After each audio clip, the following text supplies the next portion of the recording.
नमस्कार। वो ऑडियो में बहुत बहुत स्वागत करता हूं। मैं आपका दोस्त ब्रजेश और दोस्तों आज लेकर के हाजिर हूं वेद प्रकाश कंबोज का जासूसी उपन्यास कंकालों के बीच। और चलिए बढ़ते हैं कहानी में आगे की ओर। डॉक्टर अपने अधीनस्थ लोगों की नजरों में गिरना नहीं चाहता था। अपना प्रभुत्व बरकरार रखने का एक ही तरीका था कि वो हर स्थिति में भारी बैठे। अपने स्वर को संयत रखते हुए बोला, मैं अभी तक इससे शराफत से बात कर रहा था मगर इसकी समझ में नहीं आई। तुम लोग बाहर मेरा इंतजार करो, शायद तुम्हें एक लाश कहीं फेंकनी भी पड़े। उन लोगों ने डॉक्टर की आज्ञा का पालन किया। विजय को उन दोनों की उपस्थिति की भी कोई चिंता नहीं थी। जब डॉक्टर ने उन्हें भेजा तो उसकी मुस्कुराहट और भी गहरी हो गई और उस समय तो उसने अपने को हंसने से रोका जब डॉक्टर ने दरवाजे की चटकनी भी लगा दी। और उसके बाद जब डॉक्टर अपना डंडा हिलाता हुआ मुड़ा तो ठिठक कर खड़ा हो गया। विजय ने बड़ी फुर्ती के साथ अपना शरीर बाहों के घेरे में से निकालकर पीठ पर बंधे हाथों को आगे ले लिया था। डॉक्टर ठिठका अवश्य, लेकिन यह देखकर कि विजय के हाथ बंधे हुए हैं और डंडा उसके हाथ में था, लिहाजा उसने अपनी स्थिति को ही सुरक्षित समझा। उसका इरादा डंडों की मार से विजय की अकड़ तोड़ देने का था। वो डंडा हिलाकर विजय की ओर बढ़ता हुआ बोला, तो तुम सर्कस में भी रह चुके हो? मैं सर्कस में भी रह चुका हूँ, विजय बोला। अब तो कमरे में हम दोनों ही हैं डॉक्टर। इससे पहले कि हम सुहाग रात मनाएं, क्यों ना तुम एक झकझकी सुनो। डॉक्टर खान ने उसकी बात की ओर ध्यान दिए बिना उस पर डंडा चलाया, लेकिन विजय तैयार था। उसने फुर्ती से अपने आप को बचाया और बंधे हुए हाथों का धुहत्थड़ उसकी गर्दन पर खूब जोर से जमाया कि डॉक्टर कई कदम लड़खड़ाता चला गया। विजय के हाथ पैरों के साथ जुबान भी चल रही थी। वो कह रहा था, फिल्मी हीरो तो इस मौके पर गाना गाकर रिझाते हैं, मैं झकझकी से रिझाऊंगा। मुलायजा हो, सुन ले प्यारे डॉक्टर खान, एक थी फिल्म बेईमान जिसमें काम करे थे प्राण, जिसको जाने सकल जहान कि वो है फिल्मों की जान। खा के जब वो देसी पान लेता कव्वाली की तान, झूमने लगते सबके कान, फिर जब अपना सीना तान, वो कहता पान लबों की शान, तो होता सबको यही गुमान कि पान में भर दिए उसने प्राण। सुन रहे हो ना डॉक्टर खान?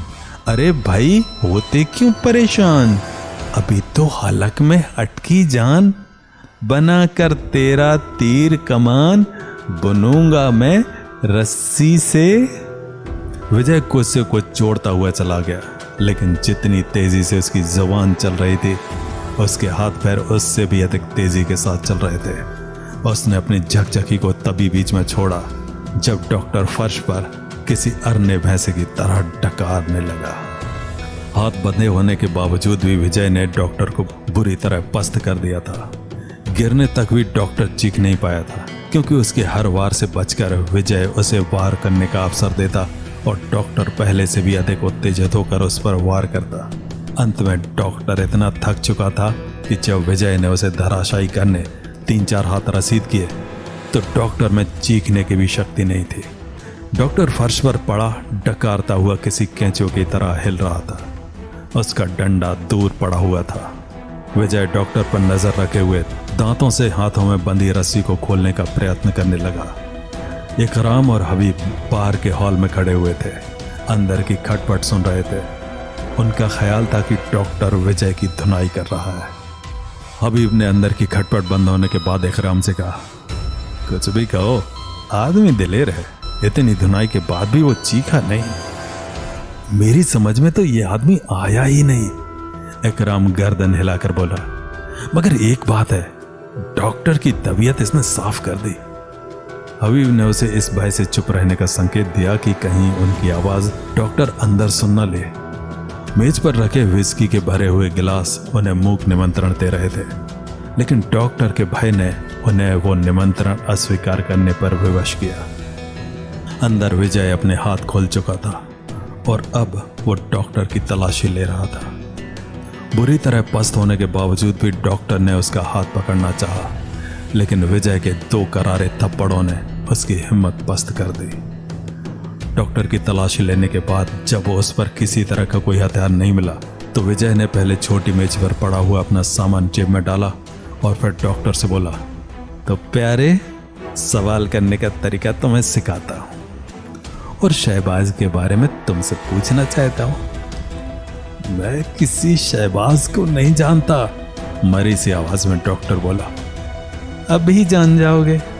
और विजय ने उंगली और अंगूठे की सहायता से उसकी नाक के नथुने दबा दिए। डॉक्टर को सांस लेने में कठिनाई हुई तो उसने विजय का हाथ हटाना चाहा। विजय को अपनी गलती का एहसास हुआ। उसने डॉक्टर के दोनों हाथ पीछे बांध दिए। विरोध करना चाहकर भी डॉक्टर विरोध न कर सका।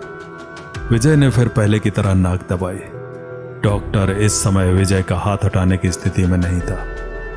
उसने सांस लेने के लिए अपना मुंह खोला तो विजय ने उसके मुंह में अपना रुमाल ठूस दिया। सांस के बिना डॉक्टर बिना पानी की मछली की तरह तड़पने लगा। विजय के आदेशानुसार हसन भी अपने रूम सूट में पहुंचा। कुछ देर बाद जब अशरफ वहां पहुंचा तो उसने उसे सारी स्थिति बताई। किसी सूत्र के बिना इधर उधर भटकने से अशरफ भी परेशान था। सूत्र मिलने की खबर से उसे खुशी हुई। हसन को दिए हुए विजय के निर्देशानुसार उसने अल्फांसे और उसके साथियों को भी इसकी सूचना दी। सभी लोग तुरंत होटल सी फेस में पहुंचकर विजय की ओर से किसी सूचना की प्रतीक्षा करने लगे। लेकिन कई घंटे बीतने के बाद भी जब विजय की ओर से कोई सूचना नहीं आई तो अल्फांसे और अशरफ विशेष रूप से चिंतित हुए। आखिर अल्फांसे ने कहा, मेरा ख्याल है कि विजय किसी मुसीबत में फंस गया है, इसलिए बेहतर यह है कि हम लोगों को एक जगह एकत्रित होने के बजाय अपने अपने होटलों में पहुंच जाना चाहिए। अशरफ को अल्फांसे की यह बात बुरी लगी। वो कुछ चिढ़े हुए से स्वर में बोला, तुम क्या समझते हो कि विजय दुश्मनों के हाथ में पड़कर डर जाएगा और दुश्मनों को हमारा पता दे देगा? मेरी बात को गलत समझे। अल्फांसे ने एक सिगरेट सुलगाते हुए कहा, विजय को मुझसे बेहतर शायद कोई नहीं जानता। विजय केवल मेरा दोस्त ही नहीं बल्कि दुश्मन भी रह चुका है। मेरा कहने का मतलब यह था कि विजय को तीनों होटलों के बारे में पता है, लेकिन तीनों जगह किसी न किसी आदमी का रहना आवश्यक है। न जाने वो अवसर देखकर कहां कोई सूचना भेजने अथवा संबंध बनाने की कोशिश करे। ये बात अशरफ की समझ में आई और उसने धीरे से गर्दन हिला दी। अल्फांसे ने तुरंत आदेश दिया, अशरफ चूंकि यहां अकेला है इसलिए इरविन यहां रहेगा, बाकी लोग अकबर होटल पहुंचे, अल्बर्ट मेरे साथ रहेगा।